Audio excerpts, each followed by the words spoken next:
Yahweh, oh Yahweh, oh hey. Yahweh, Yahweh, oh hey. Yahweh, Yahweh, Yahweh, oh hey. One lanape, oh hey. Yahweh, Yahweh, oh hey. Yahweh, Yahweh, Yahweh.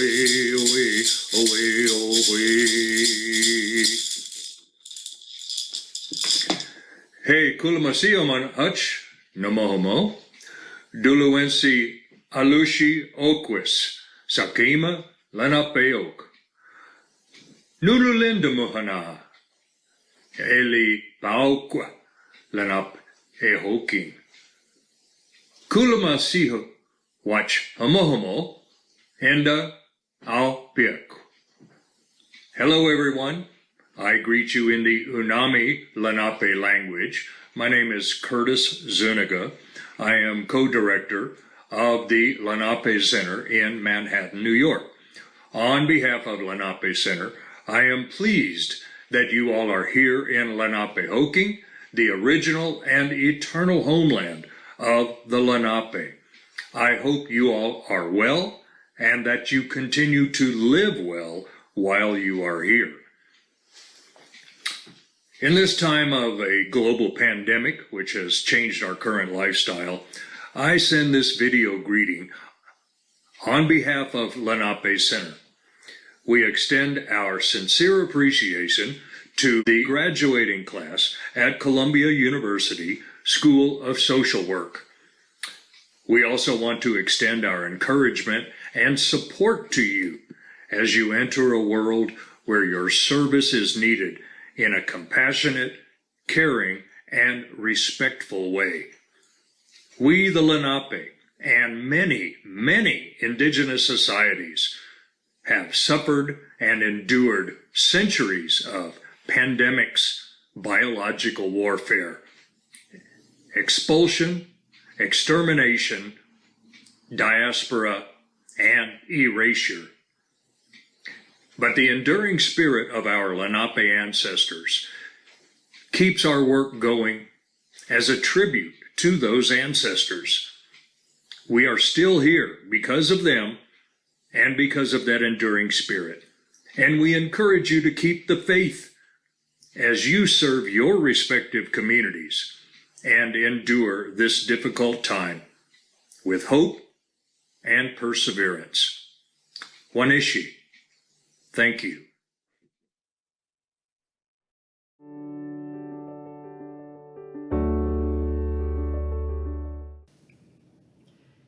Congratulations to the Columbia School of Social Work class of 2020. You've made it. You have achieved a remarkable milestone during a most remarkable year. I know you didn't do it alone, so let's take a moment to give sincere thanks to your family, friends, and loved ones. Those who encouraged you, sustained you, and sometimes even sacrificed for you to reach this point. It's their achievement too, and I know they share in your joy today. It's been a remarkable year for me too, and not just because this was my first year as dean of this outstanding school. Over the past several months, COVID-19 has left an indelible mark on all of us for so many reasons. I would like us all to take a moment to pause and honor your fellow student and friend, Susan Schwang, who lost her life to COVID in early April. As our tribute page has shown, Susan also left her indelible mark on all of those she met and touched. Let us keep her spirit and her passion and her kindness alive in our hearts.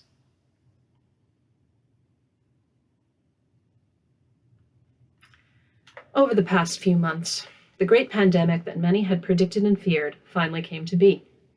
COVID has ravaged our communities, in New York City and elsewhere, especially among our siblings in the African American, Latinx, and Indigenous communities. It has torn away any remaining masks or Band-Aids over the gaps in the social safety net. It has brought into startlingly clear focus the problems caused by lack of access to healthcare and uneven access to economic opportunity. It has rendered painfully apparent the structural inequalities in our society, perhaps more than anything else has done in recent decades. It also makes abundantly clear the need for social work, attention to social welfare, and renewed dedication to social justice. So I'm heartened today because you stand ready to take action against injustice, to combat racism and discrimination, to provide support and partnership to those in need, and to promote policy change that will reduce needless suffering. You are our hope because of your commitment, ingenuity, and empathy. I think that this past semester has proven how vital empathy is to the social work profession. You prove its importance every day. In the face of great pain, most people turn and run in the other direction. You, as social workers, will run towards it. We have all borne witness to great distress and sadness, yet you, our graduates, have demonstrated tremendous resilience in the face of significant challenges. Your efforts, along with those of our talented faculty and staff, have brought us to this point. What enables this resilience? What will you take away from these defining events? Which memories will be most important to you in the coming years? These thoughts about memory and empathy caused me to take a quick look at the research that evaluates the relationship between these two traits. But first, let me share a memory that involves quite a lot of empathy, back from when I was a teenager. At age 16, I became very ill. Not life-threatening, but enough to keep me in bed for about a month. What I recall most is staring at the ceiling above my bed, and what impresses me about that memory is that I stared at that ceiling for hours and days and weeks on end, and I was not bored. That's how sick I was. But here's my other strong memory of that period, the sight of my father in a garden chair in the corner of the room. The garden chair was truly hideous with these turquoise and white stripes, no doubt picked up on sale at the local grocery store.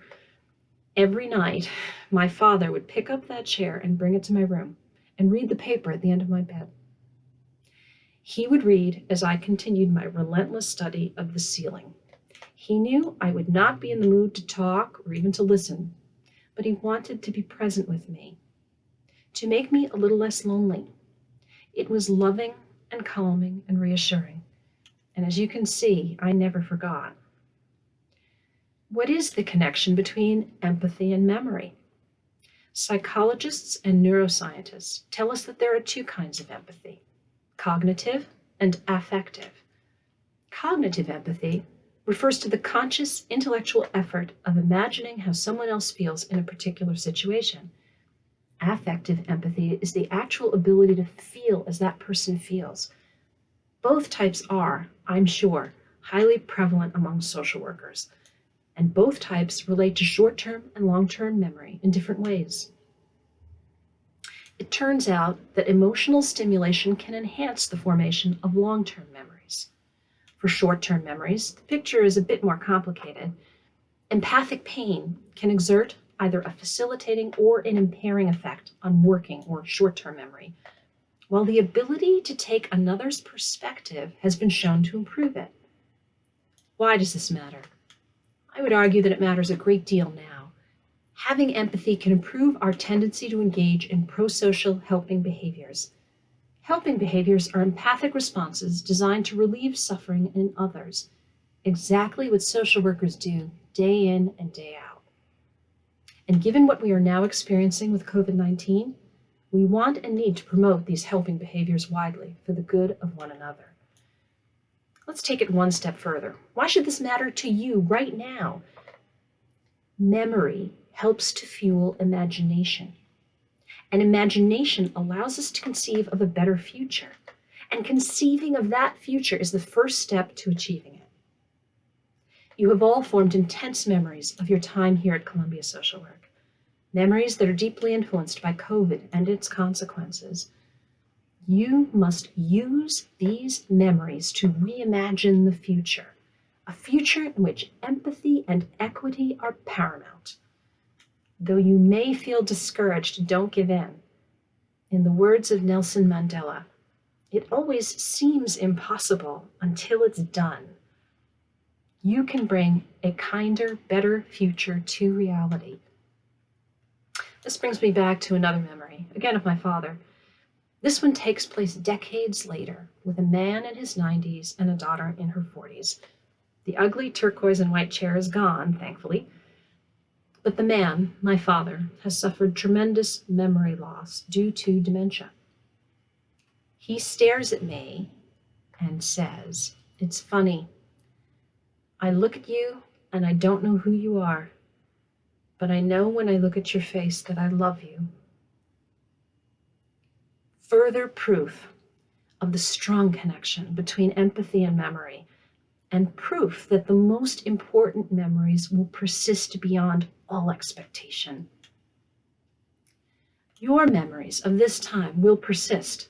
Your abilities and your confidence will grow, and you will make a huge difference out there, because we need you to. We have much to do, and now you have the knowledge and the skills and the compassion to do it. I want to close with this inspirational directive from President Barack Obama. Keep believing, keep marching, keep building, keep raising your voice. Every generation has the opportunity to remake the world. Graduates, I believe in you, and I am so very grateful for you. Thank you, and again, congratulations.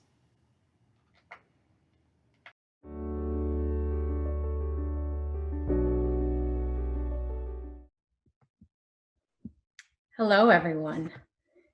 Please take a moment wherever you are right now to stop, take a deep breath, and give yourself a huge pat on the back. Congratulations for making it to this point under unthinkable and maybe seemingly impossible circumstances. And let's take a moment to express our deepest gratitude to our loved ones and to those here in the Columbia School of Social Work community who have made our journeys possible and who have nurtured and supported us over the years. Hopefully, some of those special individuals are joining us virtually today. So let me introduce myself briefly. My name is Laura Kimberly, and I have been a doctoral student here at Columbia School of Social Work since the fall of 2013. My own personal journey has taken some twists and turns. I was in many of your shoes completing my MSW back in 2006. And at the time, I didn't think that I'd be going back to school in my late 30s. After years of practice in policy administration, research, and education, eventually I made my way back to academia to begin my PhD, and now I focus on health and well-being across the lifespan. At each step along the way, the expected and the unanticipated have made significant contributions to my own understanding of the important roles that social workers have to play in so many domains, in large part because our professional values translate across so many different contexts. Along my journey, I also became a mother to my two little ones. For me, the professional and the personal are inextricably linked. I am who I am professionally because of who I am personally, and vice versa. And we as social workers have a particularly keen understanding of selfhood as relational. And this is foundational to the value we place on social justice, advocacy, and service. So now here we are on May 20th, 2020, graduating in the midst of a global pandemic. And I think it's probably safe to say that none of us envisioned that we would be connecting remotely to a virtual commencement ceremony. I don't know exactly how the past 2 months have unfolded for each of you, but if it has been anything like my own experience, you've been dealing with disruption, uncertainty, anxiety, and probably a lot of grief and loss. Many of you may be experiencing financial hardship, including loss of income or employment. Many of you may be taking on additional caregiving responsibilities for children or older relatives. You may also be homeschooling your children. Some of you may be ill or recovering yourselves, or caring for others who are ill. and some of you may even be grieving the loss of loved ones. This is not at all what we had envisioned, and yet here we are. And despite all the worry and the uncertainty and the fear, despite the sadness and loss, I believe this moment will actually open unexpected doors for us as social work professionals. Now, more than ever, our understanding of the confluence of power, race, oppression, and privilege, our training in social work practice, research, and policy, and our lived experiences as social workers are desperately needed to help us all chart a way forward that recognizes the unacceptable inequalities that are pervasive in our country and around the globe. The COVID-19 pandemic has shined a spotlight on the glaring disparities that continue to widen. And moving forward, our voices have a critical role to play as advocates for our clients and communities, as community organizers, as educators and researchers, and as policymakers and policy influencers. We are needed now, perhaps more than ever before. And so, class of 2020, let's get out there, metaphorically at the moment. Let's raise our voices. Let's join together with our friends, colleagues, and communities and mobilize everything we've learned here at Columbia and through the many other chapters and dimensions of our lives. And let's make waves and move mountains. This is our professional calling. We have the tools, and the world needs us. Thank you.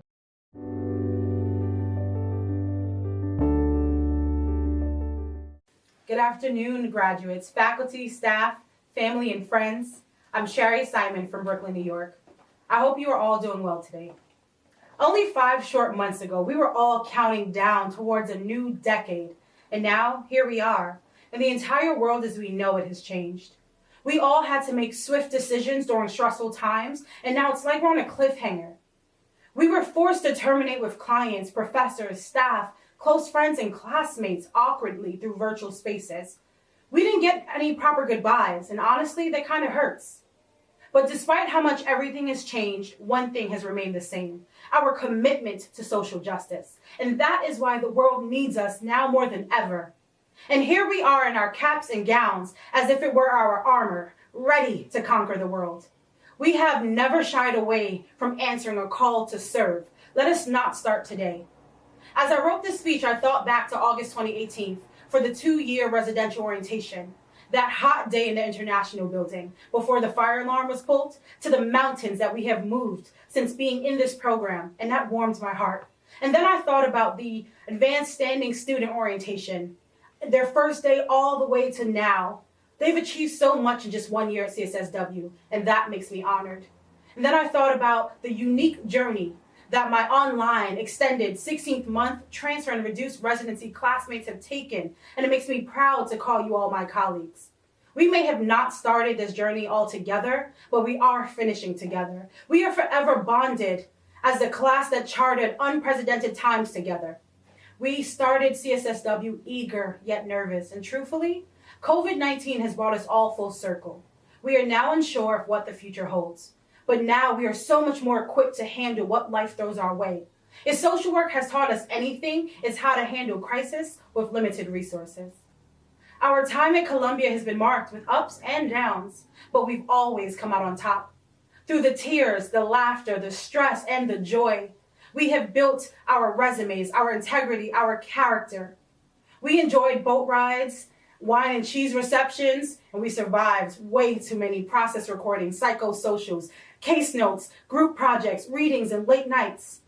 Many of us have spent our time at CSSW New York City, one of the greatest cities, might I add, and we survived. It's safe to say that if we can survive it in New York City and CSSW, that we can make it anywhere. And it goes without saying that if we can make it through a global pandemic, there is truly nothing that can stop us.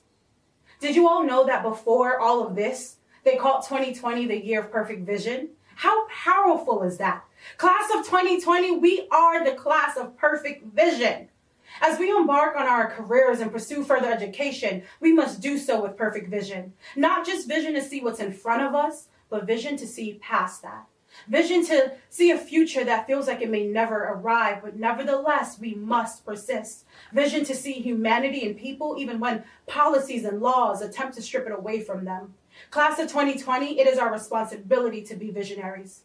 As we go into our respective roles with policy, program development, and clinical work, we must do so in a holistic way. It's not enough to work in silos. We must push for cross-sector collaboration, for that is where true change exists. Our collective strength, our collective vision will bring about the change that we so desperately need to see in this world. Our collective vision will unlock liberation for all people. And as we move forward from MSW students to MSW and LMSW practitioners, we must keep our eyes on justice. We must fix our hearts on equity. And with that commitment to social action, we will make our mark. We will leave this world a better place than we ever found it. Class of 2020, it is our time. We are who we've been waiting for. We are the new legacy. And our voices will forever echo through the halls of Columbia School of Social Work, Zoom, and every other space that we encounter because we are, Class of 2020, the new visionaries of social work. I hope that our paths will cross again. May we be prosperous in everything that we do. And as we do this work in the midst of a global pandemic, let's remember to be gentle with ourselves. May we remain fierce advocates, leaders, and disruptors who honor our self-care, boundaries, and mental health needs while we make waves, move mountains, and change lives. Class of 2020, congratulations. We have truly earned this. Thank you.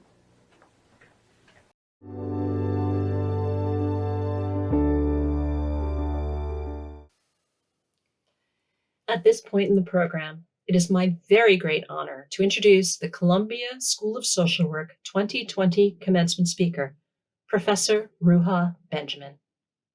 Ruja Benjamin is Associate Professor of African American Studies at Princeton University, where she is also founder of the Just Data Lab.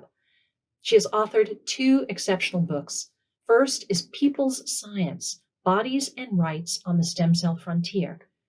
And the most recent is Race After Technology, Abolitionist Tools for the New Jim Code, as well as a host of other publications.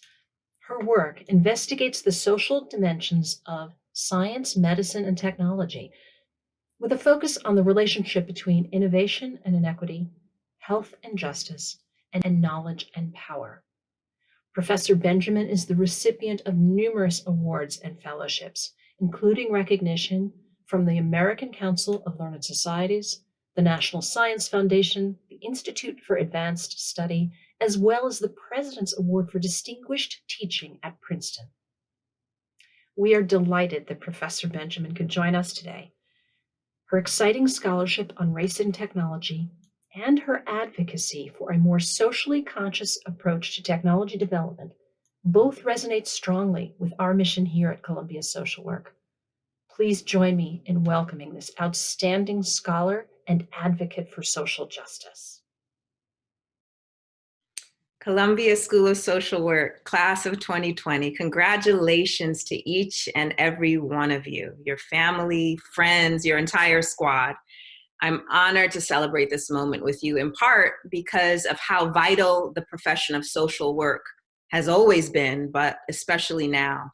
And I'm not just referring to your day-to-day work, the glue holding our fractured society together, but more fundamentally, because you're entering the field when the very idea of the social is routinely undermined and attacked. When the basic idea that not only should a diverse populace coexist, but that each person should have what they need to exist in the first place is somehow controversial.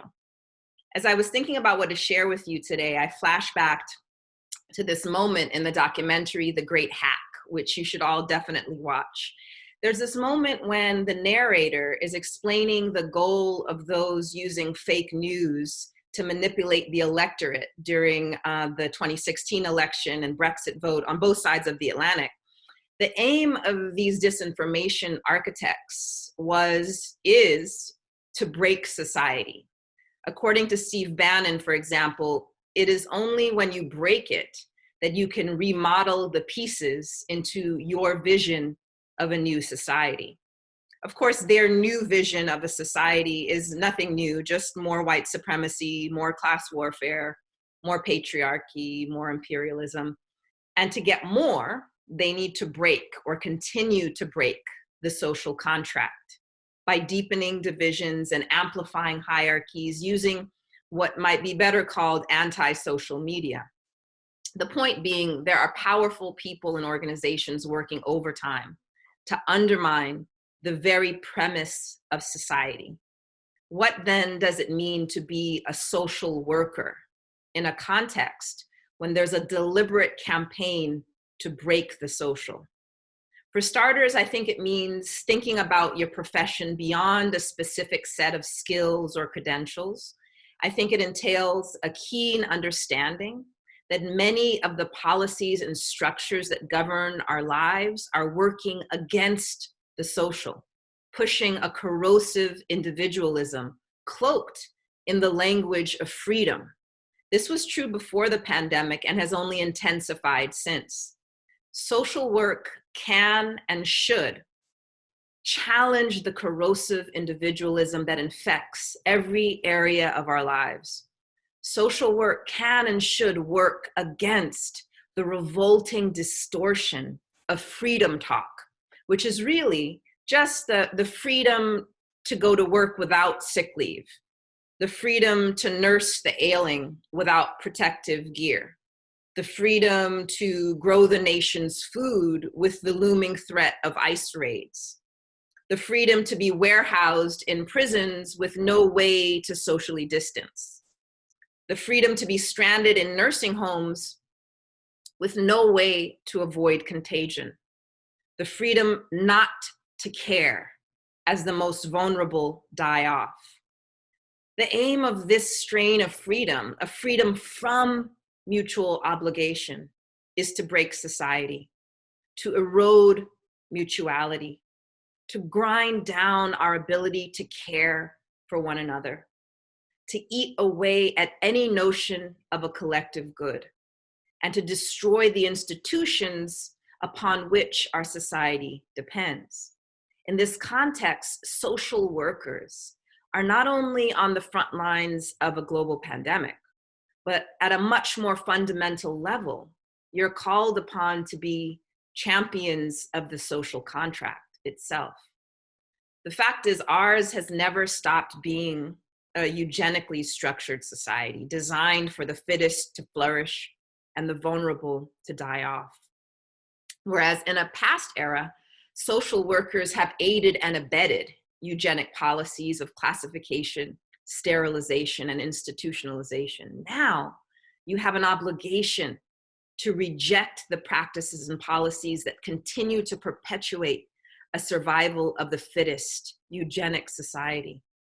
This destructive ideology was alive and kicking well before the pandemic, and it's been revived now to reconsolidate power and privilege in the wake of this crisis. So why can't we seem to bury it once and for all? It's tempting to tell a story going back just a few months or a few years in which our federal government made a series of monstrous decisions, from firing the entire pandemic response team in 2018 to the administration's slow and ineffective adoption of public health measures up to the present. But of course, the story goes back hundreds of years, in which our deeply stratified social order is rooted in genocide and slavery. The Indigenous Peoples Movement and Lakota Peoples Law Project reminded us as much in a virtual town hall titled "From Smallpox to COVID-19, Let's Heal One Another," which drew attention to this longer genocidal history of infectious disease, but also to the life-affirming cultural traditions which we can and must build on. This long view also reminds us that one of the deeply distorting features of our society is that human beings were treated in law and custom as things, that our enslaved ancestors were not simply exploited to enrich the slaveocracy, but that they were the riches, human beings, bought, sold, transformed into capital assets, that they were insured and used as collateral underwriting white credit. The entire foundation, financial foundation of our society was built on the extraction of value from Black labor and indigenous land. We can't bury this past, in other words, because white accumulation and racial dispossession produced this nation. Given this context, the phrase essential worker takes on added meaning when it comes to how we treat labor in this nation. Who, after all, were the first essential workers?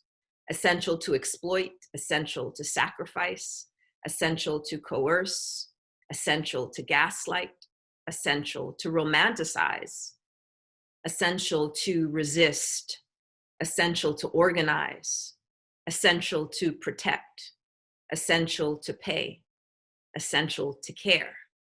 We can't simply bury this history because racism is productive, not in the sense of being good, but in the literal capacity of racism to produce things of value to some, even as it wreaks havoc on others.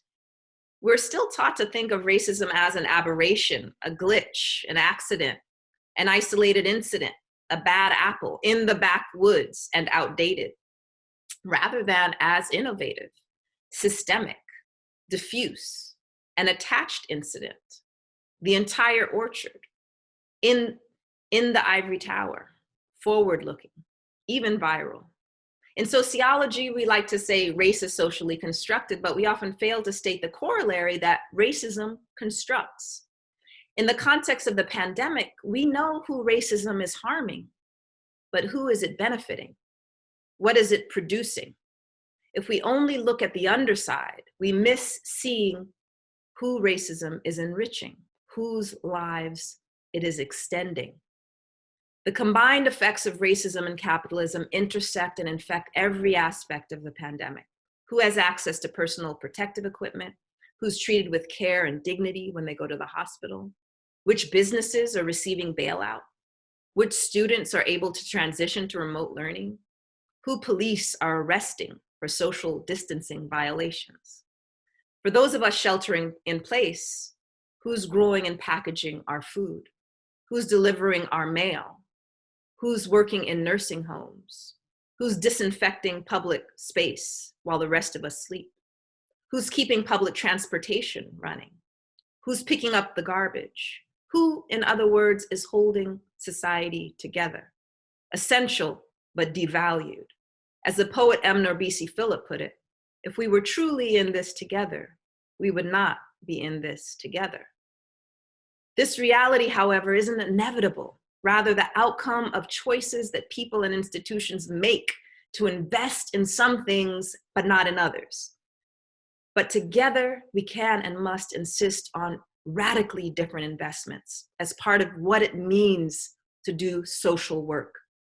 I should say too that one of the many ways cycles of dispossession persist is that a growing number of people are willing to acknowledge race, but not racism. In so doing, they'll talk about racial differences of all sorts, but then distort the reason for those differences by pointing to the poor behavior of individuals or the poor value of different cultures. At a recent press conference, for example, the US Surgeon General singled out Blacks and Latinos to urge no drinking or smoking as a preventative measure during the pandemic, which plays into a long history of government officials invoking the supposedly bad behavior of racialized groups as the reason for their hardship. We see it with the very different responses to Black and white drug use, for example. One is a public health emergency, the other a crime. This, as we know, is textbook distortion, pulled from the culture of poverty playbook, which lets the bad behavior of powerful institutions off the hook. And this distorting lens is not just a top-down phenomenon. It permeates everyday understandings of racial disparities. Teachers use it, employers use it, police use it, sadly, social workers use it, even doctors and nurses use it. For example, a friend of mine, Professor Kiara Bridges, was recently on the radio talking about the racial dimensions of the pandemic. And a nurse who'd listened to the interview emailed Professor Bridges to say, quote, "I believe you have some huge blind spots. I am white, 64, registered nurse who has worked in critical care for 40 years. I dated a Black man from Louisiana," she tells us. "I am experienced at being a bedside nurse and interfacing with Blacks in intimate situations. I may have insight that you do not. I take issue with your comment about perhaps Blacks not getting good health care prior to admission to ICU. You made no mention of whether these patients took responsibility for their own health, all caps. I believe that Black culture, in caps, increases the likelihood of Blacks not being taken care of as well as whites. It is a choice of their own. They damaged themselves before they ever got to the hospital." The nurse's email goes on for several pages, acknowledging health disparities, but blaming it on the poor behavior of individuals and the pathology of Black culture. Textbook culture of poverty talk. The point is, two people can look at the same data and interpret it in dramatically different ways. One person narrowing the focus on individual bodies and behaviors, and the other zooming the lens out to include all of the factors that actually lead to illness and premature death. We've all heard or thought some version of this distorting narrative in our personal and professional lives. And so one of the commitments we can all make is not to let it slide. Because the narrow interpretation is not simply lazy or just another opinion. It's wrong and dangerous. When it comes to the pandemic, for example, we hear a lot of talk about the pre-existing biological conditions that make poor and racialized people more vulnerable to the virus. But we have to be very clear to name the pre-existing social conditions in housing, employment, and healthcare that have impacted communities well before the pandemic. The social ills of our nation, not simply the biological ailments of individuals, are leading to higher rates of Black, Latinx, and Indigenous deaths so far. So in wrapping up, I've been reflecting on a recent essay titled "The Pandemic is a Portal" by one of my favorite thinkers, Arundhati Roy. In it, she reminds us that, quote, "Historically, pandemics have forced humans to break with the past and imagine their world anew. This one is no different. It's a portal, a gateway between one world and the next.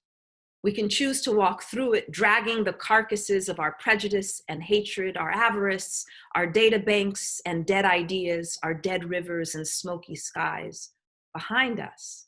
Or we can walk through lightly, with little luggage, ready to imagine another world and ready to fight for it.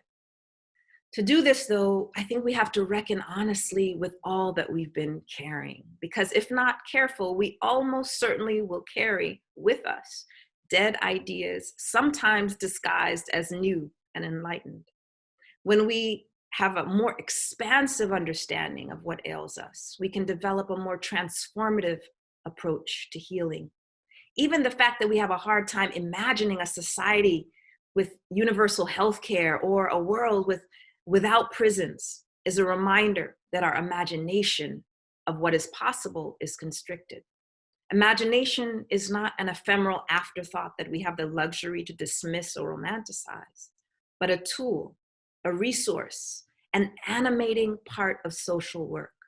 In fact, we should acknowledge that most people are forced to live inside someone else's imagination. And one of the things we have to come to grips with is how the nightmares that many people are forced to endure are the underside of elite fantasies about efficiency, profit, security, and social control. Racism, among other axes of domination, helps to produce this fragmented imagination, misery for some, monopoly for others. This means that for those of us who want to construct a different social reality, one grounded in justice and joy, we can't only critique the world as it is, we have to work on building the world as it should be. This is social work. That said, I know this is a lot to ask. The more we understand how oppression is perpetuated, the more overwhelming it feels as we each try to figure out what part we can play. But I want to suggest that precisely because of the many ways that inequity takes shape in our laws and policies, in our norms and practices, institutionally and interpersonally, this means that no matter what context we're working in, we can find ways to work against injustice and work for solidarity. In the process, we can draw upon the example and insights of so many people who did this work before us, like the incomparable James Baldwin, who said, "I can't be a pessimist because I'm alive. To be a pessimist means that you have agreed that human life is an academic matter. So I am forced to believe that we can survive whatever we must survive." And like the brilliant Audre Lorde, who wrote in her cancer journals, "I have found that battling despair does not mean closing my eyes to the enormity of the tasks of effecting change, nor ignoring the strength and the barbarity of the forces aligned against us. It means teaching, surviving, and fighting with the most important resource I have, myself, and taking joy in the battle." She goes on to say, "It means for me recognizing the enemy outside and the enemy within, and knowing that my work is part of a continuum of women's work, of reclaiming this earth and our power, and knowing that this work did not begin with my birth, nor will it end with my death." Drawing upon this ancestral wisdom, Baldwin, Lorde, and so many others, every single one of us has a role in envisioning and building a more just and joyful society than the one we currently inhabit. If this virus has taught us anything, it's that something that is invisible can be deadly. This also means that seemingly small things, small decisions, small actions can have exponential effects in the other direction, affirming life and invigorating society. This is social work.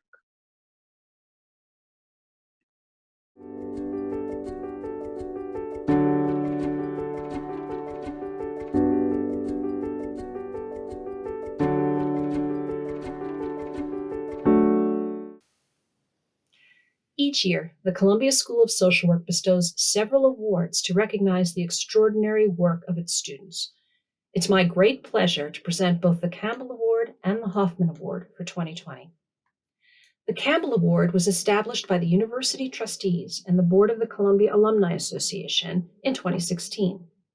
This prestigious award is given to a graduating student at each Columbia school who demonstrates exceptional leadership and Columbia spirit, as exemplified by the late alumnus Bill Campbell, Chair Emeritus of the university's Board of Trustees and a co-founder of the Columbia Alumni Association.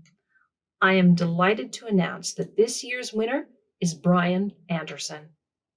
A decorated military veteran, Brian founded Veterans Alternative, a Florida-based nonprofit organization committed to providing effective, evidence-based alternative treatments to address the challenges that veterans can face when they return home, including physical and mental health needs, poverty and insecurity, and trauma and recovery.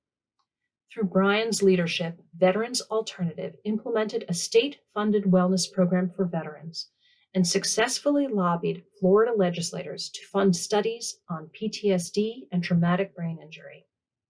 In just 4 years of operation, Veterans Alternative has raised $2.5 million, and it continues to grow. Brian, as a student of our online campus, you have been an exemplary member of our school community. This award is a wonderful recognition of your outstanding leadership. Your work to expand resources to veterans exemplifies the social work spirit of stepping forward to support the most vulnerable among us. We are so proud to have you represent the school as this year's Campbell awardee. Congratulations, Brian. And now I am thrilled to announce this year's recipients of the Linda and Peter Hoffman Writing Award. This award recognizes students who achieve excellence in the conceptual and technical components of proposal development. Linda Hoffman, social work class of 1968, endowed the Hoffman Writing Award and the Hoffman Lecture Series with her husband Peter in order to promote the craft of writing at Columbia and throughout the social work profession. As Linda describes in her introduction to the Columbia Guide to Social Work Writing, the ability to write clearly, thoughtfully, and persuasively equips us as advocates and changemakers across every field of social work. Good writing changes lives. We are enormously grateful to Linda and Peter for their generous support of this year's Hoffman Award winners. The 2020 recipients are: first, Chin Sun for Preliminary Report, Phone Angel 2020, a telephone assurance program for Chinese immigrant elders in New York City amidst the COVID-19 pandemic. Second award goes to Alexandria Bowling, Cecilia Jiaxin Shu, Chloe Lincoln, Isabella Shade, Claudia Sanchez, and Sage Simpson for Lessons on Research in Times of COVID-19. Third and finally, we have Bethel Asifa, Shireen Azadi Khan, Victoria Narezo, Javita Indranov, Ghazal Rezvani, and Brisa Trinidad for Understanding the Lived Experiences of Non-Syrian Refugees in Turkey, a Mixed Methodology Study. To all of the Hoffman awardees, well done. We congratulate all of these winners and the entire class for their remarkable accomplishments. Let me close by recognizing that all of our graduates are now our newest alums. You join a fantastic network of over 19,000 social work alums worldwide. Your fellow alums are eager to connect with you. Please see the commencement website for a message from Martinique Tepperman, President of the Columbia School of Social Work Alumni Association.